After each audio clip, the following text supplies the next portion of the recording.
Hello everyone, स्वागत है आप सभी का एग्जाम मार्क नर्सिंग के इस अमेजिंग प्लेटफॉर्म पे। तो हम एक नया यूनिट स्टार्ट कर रहे हैं जो कि हमारा रिप्रोडक्टिव सिस्टम है। और इस पर्टिकुलर लेक्चर में हम फीमेल रिप्रोडक्टिव सिस्टम के बारे में बात करेंगे। इसको हम 3 पार्ट में डिवाइड करके पढ़ेंगे बच्चों। सबसे पहला हमारा एक्सटर्नल जेनाइटिलिया होगा, दूसरा इंटरनल जेनाइटिला और तीसरा होगा एसेसरी रिप्रोडक्टिव ऑर्गन जो कि हमारा ब्रेस्ट होगा। तो हम 3 पार्ट में फीमेल रिप्रोडक्टिव सिस्टम को खत्म करेंगे। तो चलिए बिना किसी फर्दर देरी के हम स्टार्ट करते हैं। और फिजियोलॉजी का पोर्शन जो है रिप्रोडक्टिव सिस्टम का, जैसे कि मेंस्ट्रुअल साइकिल है, फर्टिलाइजेशन है, oogenesis है, स्पर्मेटोजेनेसिस है, एक बार जब हम एनाटॉमी का पोर्शन खत्म कर लेंगे फिर हम उस पार्ट को भी स्टार्ट करेंगे। तो सबसे पहले फीमेल रिप्रोडक्टिव सिस्टम, फिर मेल रिप्रोडक्टिव सिस्टम, उसके बाद फिजियोलॉजी वाले पोर्शन को हम खत्म करेंगे। तो अगर हम फीमेल की बात करें बच्चों, तो फीमेल में हम रिप्रोडक्टिव ऑर्गन्स बोलेंगे। किन किन किन किन ऑर्गन को हम फीमेल रिप्रोडक्टिव ऑर्गन बोलेंगे? तो फीमेल रिप्रोडक्टिव ऑर्गन वो ऑर्गन्स होते हैं बच्चों जो कि कपुलेशन में, फर्टिलाइजेशन में और बच्चे के ग्रोथ में, डेवलपमेंट में और उसको एक्सटर्नल इन्वायरमेंट में आने के लिए जो भी ऑर्गन हेल्प करते हैं उनको हम रिप्रोडक्टिव ऑर्गन इन फीमेल्स कहते हैं। तो जैसा कि यहाँ डेफिनेशन है बच्चों, the reproductive organs in females are those which are concerned with the copulation, fertilization, growth and development of the fetus and its subsequent exit to the world, environment या फिर वर्ल्ड बोल सकते हैं बच्चों। तो फीमेल रिप्रोडक्टिव ऑर्गन्स की अगर हम बात करें तो वो ऑर्गन्स होते हैं जो किसी भी बच्चे को, फीटस को क्या करते हैं, ग्रोथ में, डेवलपमेंट में और उसको आउटर वर्ल्ड में आने में हेल्प करते हैं। ठीक, वो होते हैं हमारे फीमेल रिप्रोडक्टिव ऑर्गन्स। तो अब इनको क्लासिफाई किया गया है बच्चों 3 पार्ट में। सबसे पहला हमारा एक्सटर्नल जेनाइटिलिया, इंटरनल जेनाइटिलिया और एसेसरी रिप्रोडक्टिव ऑर्गन। तो हम इस लेक्चर में एक्सटर्नल जेनाइटिलिया से पढ़ेंगे बच्चों। नेक्स्ट लेक्चर में हम इंटरनल जेनाइटिला और उसके नेक्स्ट लेक्चर में हम एसेसरी रिप्रोडक्टिव ऑर्गन्स के बारे में पढ़ेंगे। अब एक्सटर्नल जेनाइटिलिया होता क्या है बच्चों? तो यहाँ पर एक डायग्राम दिख रहा होगा आपको फीमेल रिप्रोडक्टिव सिस्टम का। इसमें कुछ इंपॉर्टेंट क्या है बच्चों मेंशन किए गए हैं, पार्ट्स मेंशन किए गए हैं। और ये एक क्रॉस सेक्शनल डायग्राम है, लेटरल क्रॉस सेक्शनल डायग्राम है। इसमें कुछ इंपॉर्टेंट पार्ट क्या किया गया है, आइडेंटिफाई किया गया है। आप इसको देख सकते हैं और अपने एग्जाम में भी बना सकते हैं। अब हम बात करते हैं एक्सटर्नल जेनाइटिलिया के बारे में कि एक्सटर्नल जेनाइटिलिया होता क्या है बच्चों। तो द वल्बा, इसको हम वल्बा भी बोलते हैं या प्यूडेंडम भी बोलते हैं, include all the visible external genitalia organ in the perineum. तो अगर हम किसी फीमेल रिप्रोडक्टिव या फीमेल का बच्चों पेरिनियम का एग्जामिनेशन करते हैं। अब पेरिनियम क्या होता है? पेरिनियम वो ऑर्गन, ये वो पार्ट होता है हमारे बॉडी का जहां पर फीमेल रिप्रोडक्टिव सिस्टम क्या होता है, प्रेजेंट होता है। ये हमारे पेल्विक एरिया के अराउंड होता है बच्चों। तो अगर हम पेरिनियम को एग्जामिन करेंगे तो हमें ओपन आई से या हमारे आई से बिना किसी इंस्ट्रूमेंट की मदद से जो स्ट्रक्चर दिखते हैं बच्चों वो क्या होते हैं, हमारे एक्सटर्नल जेनाइटिलिया होते हैं। ठीक, नेकेड आई से जो भी स्ट्रक्चर दिखेंगे बच्चों, क्या नेकेड आई से जो भी स्ट्रक्चर दिखेंगे वो किस में आते हैं, हमारे एक्सटर्नल जेनाइटिलिया में आते हैं। अब ये कुछ ऑर्गन हैं जो कि, या हम एक्सटर्नल जेनाइटिलिया को वल्वा भी बोल सकते हैं बच्चों और प्यूडेंडम भी बोल सकते हैं, ये आप याद रखिएगा। तो कुछ एक्सटर्नल जेनाइटिलिया के ऑर्गन है जैसे हमारा mons pubis, labia majora, labia minora, hymen, clitoris, vestibule, urethra and skinner's glands और बर्थोलिन ग्लैंड बच्चों। एक सेकंड, थोड़ा स्लाइड डिस्टरबेंस हो गया, उसके लिए सॉरी बच्चों। तो हम बात करते हैं वल्वा में कौन कौन से ऑर्गन आते हैं या एक्सटर्नल जेनाइटिलिया में कौन कौन से ऑर्गन्स आते हैं। तो mons pubis, labia majora, labia minora, hymen, clitoris, vestibule, urethra and skinner's gland, Bartholin gland and vestibular bulbs. तो यहाँ पे बच्चों मैंने इन सभी चीज़ों को भी इंक्लूड किया है। तो अगर आप मेन बात करें बच्चों, मेनली एक्सटर्नल जेनाइटिलिया की बात करें तो ये होते हैं। लेकिन हम साथ में साथ इन सभी स्ट्रक्चर को भी पढ़ेंगे क्योंकि ये इंपॉर्टेंट है हमारे अंडरस्टैंडिंग के लिए, हमारे खुद के कॉन्सेप्ट को क्लियर करने के लिए। और कहीं ना कहीं ये ऑर्गन भी हेल्प करते हैं बच्चों किसमें, कॉपुलेशन में, फर्टिलाइजेशन में और बेबी के ग्रोथ एंड डेवलपमेंट में। तो चलिए अब एक एक करके हम सारे ऑर्गन्स को क्या करते हैं, पढ़ते हैं। तो सबसे पहले अगर बात करें बच्चों, is therefore bounded anteriorly by mons pubis, sorry एक सेकेंड। और देखिए अब एक्सटर्नल जेनाइटिलिया का मतलब किससे बाउंडेड होता है बच्चों, तो अगर हम उसको दिखाएं बच्चों एक डायग्राम की मदद से, तो एक्सटर्नली बच्चों ये क्या है, हमारा मॉनस प्यूबिस है। तो एक्सटर्नली या फिर एंटीरियरली ये मॉनस प्यूबिस से बाउंडेड है, और इंटीरियरली बच्चों जो हमारा क्या होता है, फॉर्चेट होता है। ठीक, क्या होता है, ये एरिया जो हमारा क्या है, फोसा नेबिकुलरिस किसके ऊपर प्रेजेंट है, फॉर्चेट के ऊपर प्रेजेंट है।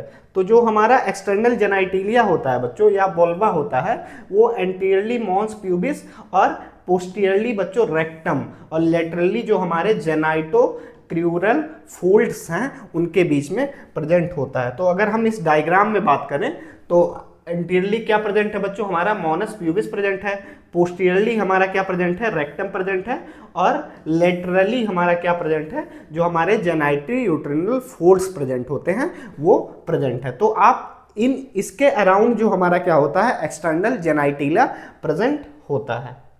नेक्स्ट अब हम एक एक स्ट्रक्चर को पढ़ते हैं बच्चों, कि जैसे हमारा एक्सटर्नल जेनाइटिलिया का सबसे पहला हम पढ़ेंगे बच्चों क्या, मॉनस प्यूबिस। तो मॉन्स प्यूबिस होता क्या है बच्चों, तो मॉन्स प्यूबिस एक तरह का सबक्यूटेनियस एडिपोज कनेक्टिव टिश्यू का क्या है, डिपोजिशन है या फिर पैडिंग है, कहाँ पे, एंटीरियर सरफेस पे बच्चों। ठीक, front of the pubis and in the adult female is covered by hair. तो अब यहाँ पर आप देख रहे होंगे इस डायग्राम में, यहाँ पर आपको एक क्या दिख रहा होगा, बम्प दिख रहा होगा बच्चों।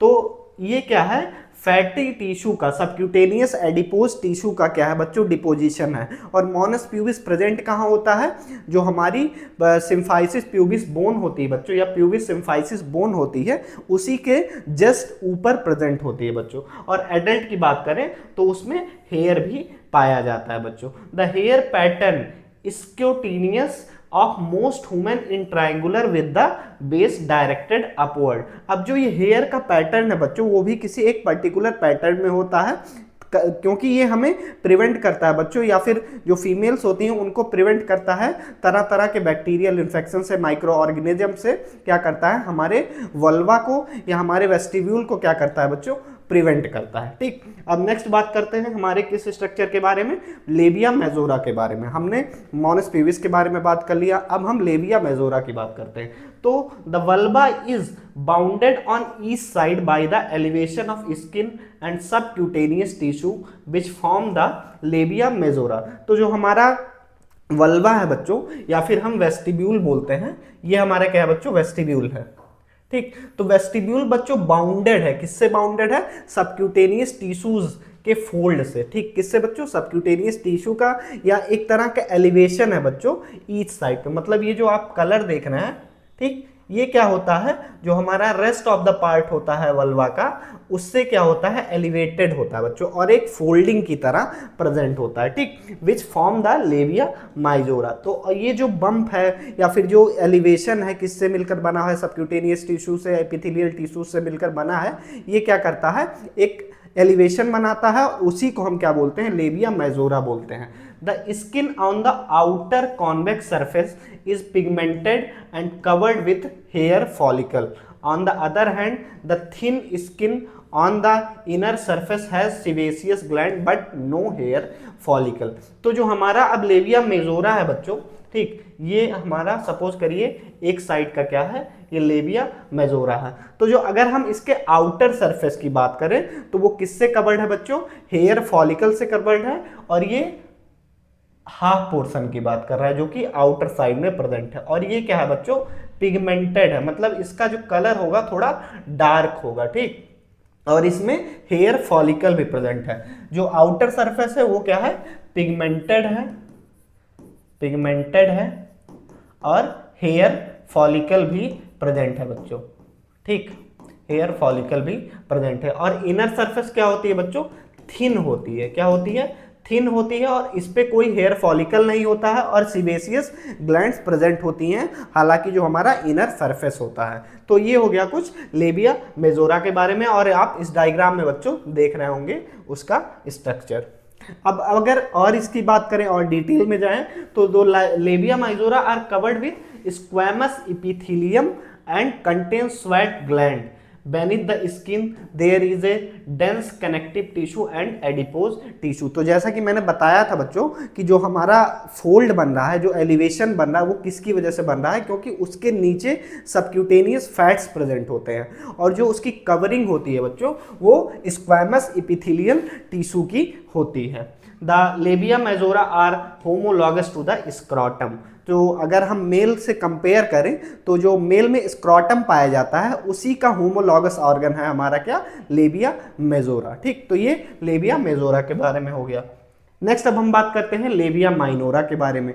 तो लेबिया माइनोरा क्या है बच्चों, जो लेबिया मेजोरा होता है वो आउटर फोल्डिंग होता है और ये क्या करता है, पूरी तरह से वल्वा को इनक्लोज कर लेता है। तो अगर हम लेबिया माइजोरा को थोड़ा एक्सटेंड करेंगे या सेपरेट करेंगे तो उसके नीचे एक थिन लेयर पाई जाएगी या थिन एलिवेशन, छोटा सा एलिवेशन पाया जाएगा बच्चों, या एलिवेशन ऑफ टिश्यू पाया जाएगा, वो क्या होता है, लेबिया माइनोरा होता है। They are two thin fold of skin contain no hair follicle और sweat gland on the either side just within the labia majora. तो जैसे लेबिया मेजोरा है उसी के जस्ट नीचे इंटरनल हम आएंगे, लेटरल सरफेस पे ये है। अगर हम थोड़ा और मीडियल में आएंगे तो जस्ट लेबिया माइजोरा के नीचे ही लेबिया माइनोरा पाया जाता है और जो इसकी स्किन होती है बच्चों वो काफ़ी थिन होती है।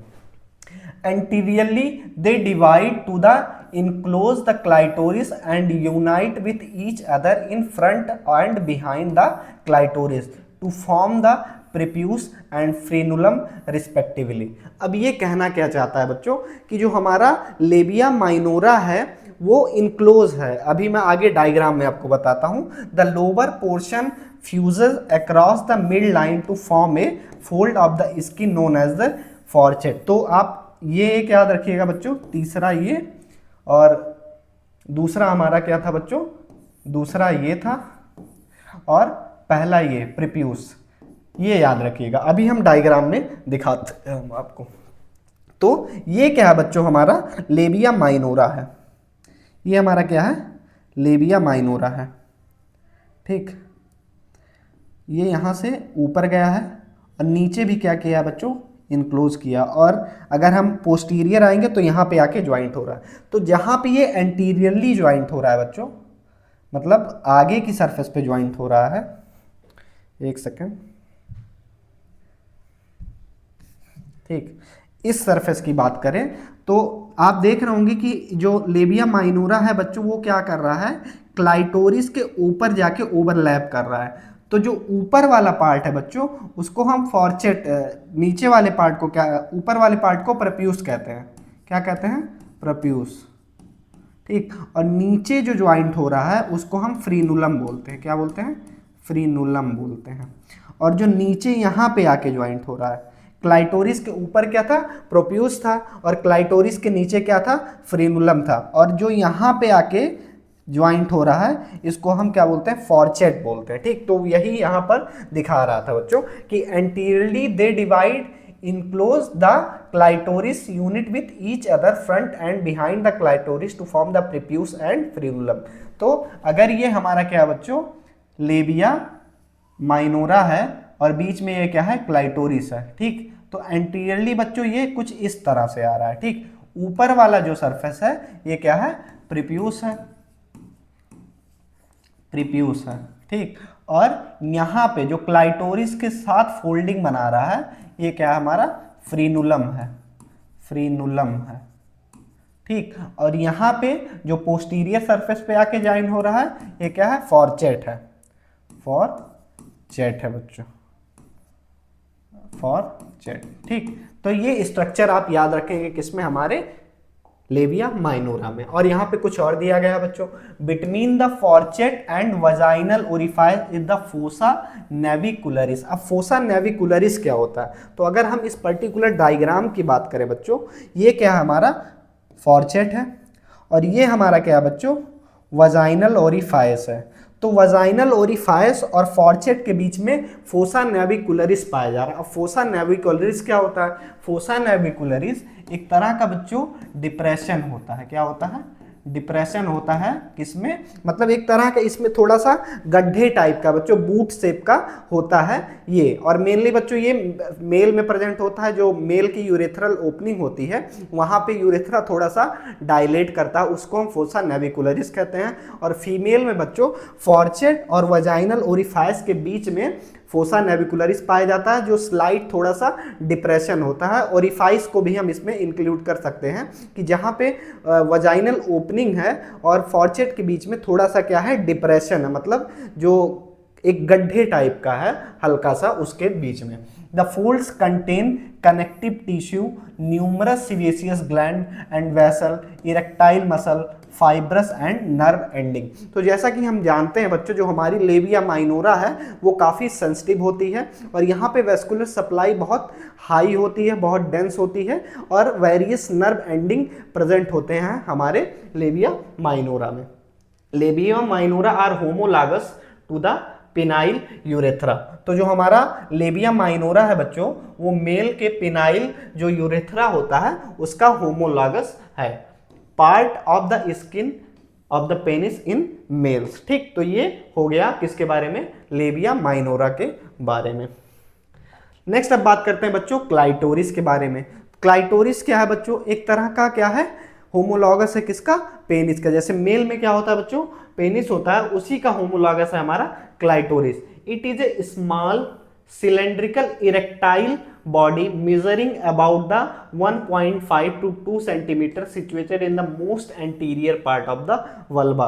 तो जो हमारा वल्बा होता है उसका मोस्ट एंटीरियर पार्ट है, मतलब मोस्ट एंटीरियर पार्ट मतलब सबसे ऊपर वाले पार्ट में हमारा क्लाइटोरिस प्रेजेंट होता है, जो कि एक इरेक्टाइल क्या है बच्चों? टिश्यू है, जिसका लेंथ 1.5 से लेकर के 2 सेंटीमीटर हो सकता है। It consist of glands, a body and A curve. ठीक, तो 3 पार्ट होता है किसका? हमारे क्लाइटोरिस का। ठीक, और तीसरा है क्रियूरा।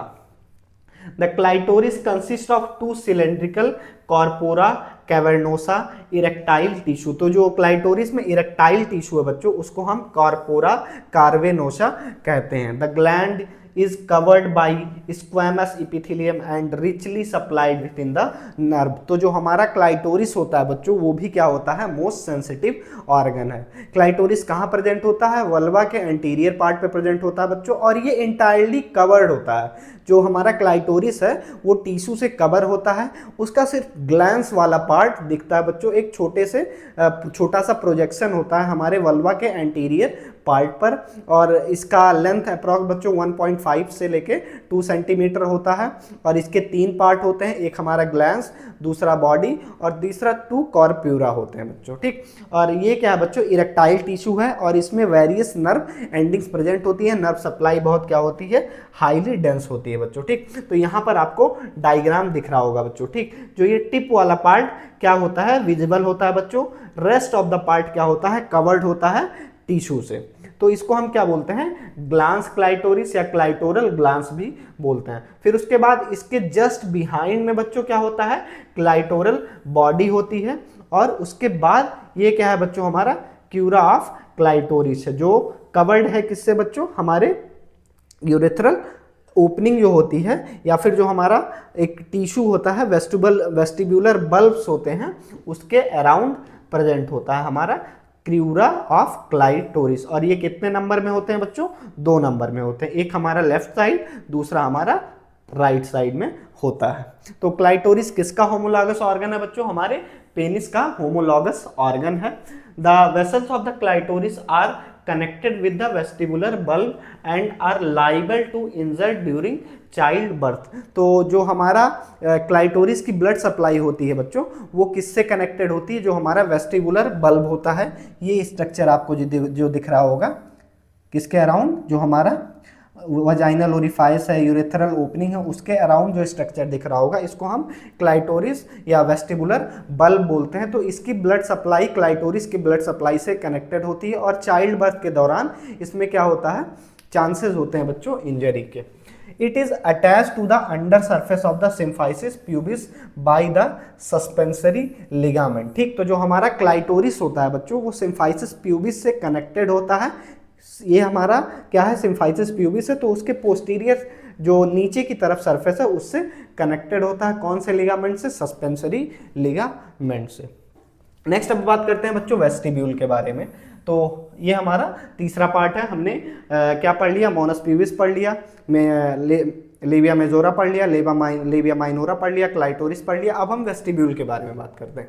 It is a triangular space bounded anteriorly by the clitoris, posteriorly by the fourchette and on either side by labia minora. तो अब वेस्टिब्यूल है क्या बच्चों? वेस्टिब्यूल एक तरह का स्पेस है, किसमें? हमारे वल्वा में। तो जो हमारा एक्सटर्नल जेनाइटिलिया है या वल्वा है, जिसको हम प्यूडेंडम भी बोलते हैं, वेस्टिब्यूल क्या है? उसी के अराउंड क्या है? एक स्पेस है। तो अगर हम इसके लोकेशन की बात करें तो एंटीरियरली बच्चों किससे सराउंडेड है? जो हमारा क्या है? फ्रीनुलम है। और पोस्टीरियरली क्या है? फॉर्चेट है, या फिर क्लाइटोरिस भी हम बोल सकते हैं। ठीक, क्लाइटोरिस के नीचे वाला हिस्सा और फॉर्चेट के ऊपर वाला हिस्सा और लेबिया माइनोरा के अंदर वाला हिस्सा क्या होता है? वेस्टिब्यूलर स्पेस होता है या वेस्टिब्यूल होता है बच्चों। अब ये एक तरह का क्या हो गया? स्पेस हो गया, वेस्टिब्यूलर स्पेस, या फिर वेस्टिब्यूल भी बोल सकते हैं इसको। ठीक, अब ये there are 4 opening into the vestibule. अब जो वेस्टिब्यूल होता है बच्चों उसमें 4 ओपनिंग होती है। हमारा सबसे पहला क्या हो गया? Urethral opening. दूसरा बच्चों वजाइनल ओरिफाइस एंड हाइमन या ओजाइनल ओपनिंग। तीसरा है Bartholin duct and skin gland. ठीक, तो ये है बच्चों हमारे वेस्टिब्यूल में या वेस्टिबुलर स्पेस में क्या है? ओपनिंग। हम 4 चीजें वहां पर क्या हो रही हैं? ओपनिंग हो रही है। यूरेथ्रा तो हमारा ब्लैडर से कनेक्टेड हो गया, वजाइना ओपनिंग हो गई, बर्थोलिन ग्लैंड हो गया, स्किनर्स ग्लैंड हो गया। ठीक, तो वेस्टिब्यूल क्या होता है आप देख लीजिए।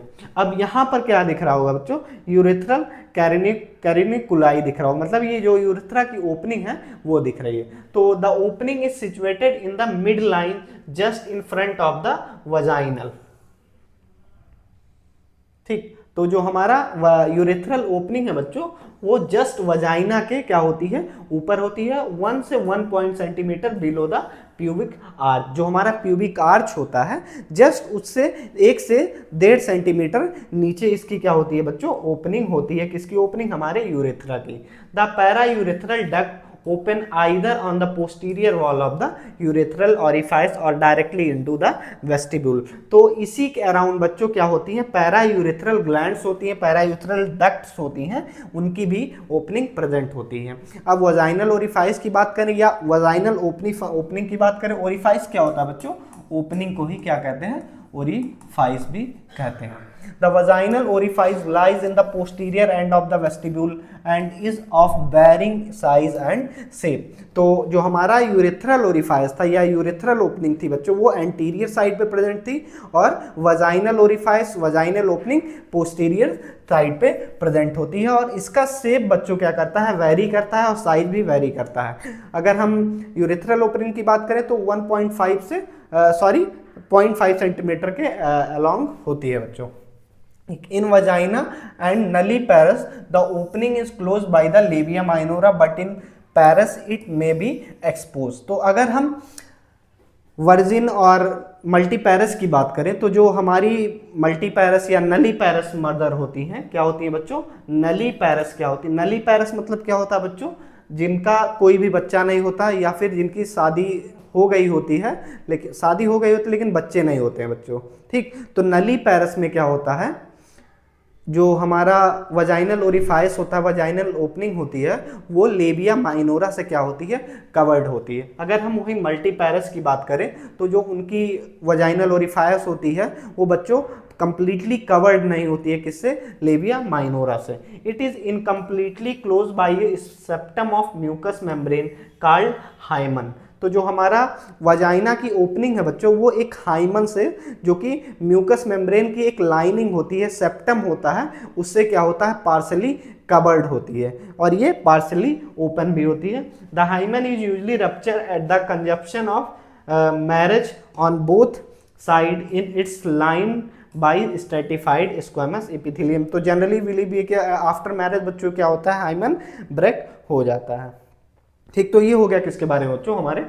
अब हम यहाँ ओपनिंग की बात कर लेते हैं। तो हमारा ये था क्लाइटोरिस बच्चों, ये हमारी क्या थी, एंटीरियर सरफेस पे क्लाइटोरिस के जस्ट नीचे यूरेथ्रल ओपनिंग, उसके नीचे हम आएंगे तो बच्चों हमारी क्या थी, वजाइनल ओपनिंग थी, और इससे ही कवर्ड क्या था, हाइमन था बच्चों। ठीक, ये हो गया था हमारे ओपनिंग के बारे में। और यहीं पे जो हमारी किसकी ओपनिंग, स्किनर्स ग्लैंड की, और जो बर्थुलिन ग्लैंड थी उनकी भी ओपनिंग होती। अब बर्थुलिन डक्ट की बात कर लेते हैं। There are 2 Bartholin glands, greater vestibule gland जिनको हम बोलते हैं, ऑन वन साइड ईच, मतलब दोनों साइड एक ग्लैंड्स प्रेजेंट होती है बर्थुलिन डक्ट्स के। ठीक, they R P shaped and yellowish white in colour. During sexual excitement, it secrete abundant alkaline mucus which help in lubrication. The glands are lined by cuboidal epithelium. ठीक, तो जो बर्थुलिन glands होती है बच्चों, वो कुछ इस तरीके से होती है, जैसे आप इस डायग्राम में दिख रहे होंगे। ये क्या है, हमारी बर्थुलिन ग्लैंड है, और ये जो दिख रहा है वो डक्ट है। ये कहाँ जस्ट ओपन होती है बच्चों, जो हमारा वजाइनल ओरिफायस है उसके अराउंड, उसके जस्ट थोड़े से पोस्टीरियर सरफेस पे या लेटरल सरफेस पे क्या होती हैं, ओपन होती हैं। और इनका फंक्शन क्या होता है बच्चों, ड्यूरिंग सेक्सुअल इंटरकोर्स के दौरान ये क्या करती हैं, अल्कलाइन फ्लूइड सिक्रीट करती हैं, और ये क्या करते हैं, ल्यूब्रिकेशन में हेल्प करते हैं। अब यहाँ पर बच्चों क्या दिखाया गया है, बर्थुलिन सिस्ट दिखाया गया। अगर इन डक्ट्स में, ये जो डक्ट्स दिख रही हैं, इसमें अगर किसी भी तरह का ब्लॉकेज होता है तो ये क्या करेंगी, जो उसका सिक्रीशन है वो क्या होगा, सही से रिलीज नहीं हो पाएगा। और रिलीज ना होने के कंडीशन में क्या होता है, सिस्ट स्वेल, जो ग्लैंड्स हैं वो क्या करती हैं, इन्फ्लेम्ड हो जाती हैं, उनका साइज बढ़ जाता है, और उसको हम क्या बोलते हैं, बर्थुलिन सिस्ट कहते हैं बच्चों। ठीक, अब स्किनर्स ग्लैंड क्या होती हैं, स्किन ग्लैंड क्या होते हैं, these are the largest paraurethral glands. Skene's glands are homologous to the prostate in the female. जो पैरायूरेथ्रल ग्लैंड्स होती हैं वो किसके अराउंड ओपन होती हैं बच्चों, जो हमारा यूरेथ्रल ओपनिंग होती है। लेकिन जो हमारा बर्थुलिन ग्लैंड है वो किसके अराउंड ओपन हो रहा था, हमारे वजाइना के अराउंड। और ये किसका होमोलॉगस है बच्चों, जो हमारा प्रोस्टेट होता है मेल में, उसके होमोलॉगस होता है। द 2 स्किनर डक्ट में open in the vestibule on the either side of the external urethral meatus. जो एक्सटर्नल यूरेथ्रल मेटस होता है, एक्सटर्नल यूरेथ्रल ओपनिंग होती है, उसके बगल में ही प्रेजेंट होती हैं जो हमारी स्किनर डक्ट होती हैं। Researchers believe these glands secrete a subcutaneous to lubricate the opening to the urethra during urination. अब इसका कुछ मतलब बच्चों रूल जो है वो आइडेंटिफाइड नहीं या फिर एग्जैक्ट नहीं है। इनका बिलीव किया जाता है कि ये भी कुछ फ्लूइड रिलीज करती हैं, कुछ लुब्रिकेंट ही रिलीज करती हैं बच्चों। ठीक, तो यहाँ पर आपको ओपनिंग दिख रही होगी, ये हमारा क्या है, यूरेथ्रा का मेटस है, यूरेथ्रल मेटस है या यूरेथ्रल ओपनिंग है, और इसी के अराउंड ये वाले स्ट्रक्चर क्या है बच्चों, हमारे स्किनी ग्लैंड्स की ओपनिंग है। ठीक, और ये हमारा लेबिया माइनोरा हो गया, लेबिया मेजोरा हो गया, वजाइनल इंटरफेस या इंट्रोइटस कहते हैं बच्चों। ठीक, अब हम वेस्कुलर सप्लाई की बात करते हैं कि जो हमारा एक्सटर्नल जेनाइटिलिया है उसकी वेस्कुलर सप्लाई क्या होती है। तो arterial supply to the vulva is from the paired internal and external pudendal artery. अब प्यूडेंडल आर्टरी क्या होती है बच्चों, क्योंकि हमारा जो एक्सटर्नल जेनाइटिलिया है उसको हम प्यूडेंडम भी कहते हैं, तो उस ऑर्गन को, उस एरिया को जो सप्लाई करती है उसको हम प्यूडेंडल आर्टरी भी बोलते हैं। तो ये क्या होती है, पेयर में होती हैं, एक इंटरनल होती है, एक एक्सटर्नल होती है। Branches of these internal and, और ये किसकी ब्रांच है बच्चों, जो हमारी इंटरनल इलियक आर्टरी है और फीमोरल आर्टरी की रेस्पेक्टिवली। ठीक, तो जो internal iliac artery femoral artery की ब्रांच से हमारी कौन क्या बन रही है, internal प्यूडेंडल artery, external pudendal artery, और यही आर्टरी क्या करती है, सप्लाई करती है किसको, हमारे वल्वा को। वेनस ड्रेनेज की बात करें, achieved by the pudendal veins. ठीक, प्यूडेंडल वेन्स है और small labial veins constructing as a tributes. ठीक, तो मेन वेनस ड्रेनेज का काम कौन करता है, प्यूडेंडल वेन्स करती हैं। Lymph drain to the nearby superficial inguinal node, जो सुपरफिशियल इंग्वाइनल नोड्स हैं वहां पर ये ड्रेन कर रही होती हैं। नेक्स्ट बात करते हैं नर्वस सप्लाई की, जिसको हम इनरवेशन भी कहते हैं। तो the vulva receive sensory and parasympathetic nervous supply. It to describe the sensory distribution the vulva can divided into the anterior and posterior section. ठीक, तो अगर हम इसके नर्व सप्लाई की बात करें तो इसको दो पार्ट में डिवाइड कर देंगे। हमारा एक हो जाएगा एंटीरियर, दूसरा पोस्टीरियर हो जाएगा। एंटीरियर में ilioinguinal nerve, genital branch of the genitofemoral nerve. ठीक, तो इलियो इंग्विनल नर्व जो होती है वो हमारे एंटीरियर पार्ट को सप्लाई करती है, और प्यूडेंडल नर्व ये किसकी ब्रांच है? Posterior cutaneous nerves of the thigh. ठीक, तो दूसरी हमारी जो पोस्टीरियर को सप्लाई कर रही है वो प्यूडेंडल नर्व हो जाती है। तो the clitoris and the vestibule are receive parasympathetic supply भी रिसीव करते हैं बच्चों। ये तो हमारी सेंसरी सप्लाई होगी, और parasympathetic supply cavernous nerve derive from the uterovaginal plexus बच्चों। ठीक, तो ये याद रखिएगा, मेन है। तीसरा, तीन वेन नर्व याद रखिएगा, इलियो इंग्वाइनल नर्व, प्यूडेंडल नर्व और कैवर्नोस नर्व। ठीक, नेक्स्ट अब ये हमारी क्या है बच्चों? इलियो इंग्वाइनल नर्व कुछ इस तरह से होती है, और ये genital branch of the genitofemoral nerve. फिर posterior cutaneous nerves of thigh इसी की ब्रांच है। ठीक, और हमारी ये प्यूडेंडल नर्व हो गई, और ये perineal branch of the pudendal nerve. ठीक, तो ये क्या हो गई? नर्व सप्लाई हो गई हमारे एक्सटर्नल जेनाइटिलिया की या प्यूडेंडम की। तो यहाँ पे बच्चों हमारा एक्सटर्नल जेनाइटिलिया खत्म होता है। तो एक बार हम रिकैप कर लेते हैं कि हमने क्या क्या पढ़ा है। हमने शुरू में स्टार्ट किया female reproductive system. Female reproductive system वो सिस्टम्स होते हैं जो कि हेल्प करते हैं बच्चों किसमें? कॉपुलेशन में, सेक्सुअल इंटरकोर्स में, बच्चे के ग्रोथ में, डेवलपमेंट में, फर्टिलाइजेशन में, और हार्मोन्स के प्रोडक्शन और उसके रेगुलेशन में। ठीक, नेक्स्ट हमने बात की कि जो हमारा फीमेल रिप्रोडक्टिव सिस्टम है उसको तीन पार्ट में डिवाइड किया गया है। एक एक्सटर्नल जेनाइटिलिया, दूसरा इंटरनल जेनाइटिलिया, और तीसरा एसेसरी रिप्रोडक्टिव ऑर्गन।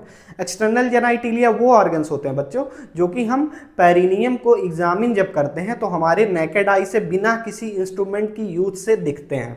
ठीक, तो वो हो गया हमारा एक्सटर्नल जेनाइटिलिया, जिसमें हमने पढ़ा mons pubis, labia majora, labia minora, clitoris, vestibule और Skene's gland, Bartholin glands, hymen, vaginal orifice, urethral opening, इन सभी चीज़ों के बारे में पढ़ा। तो इस लेक्चर में हम सिर्फ इतना ही कवर करेंगे।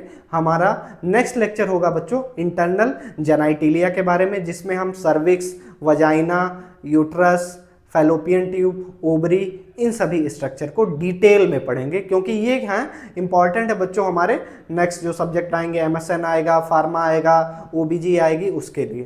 तब तक के लिए थैंक यू, टेक केयर।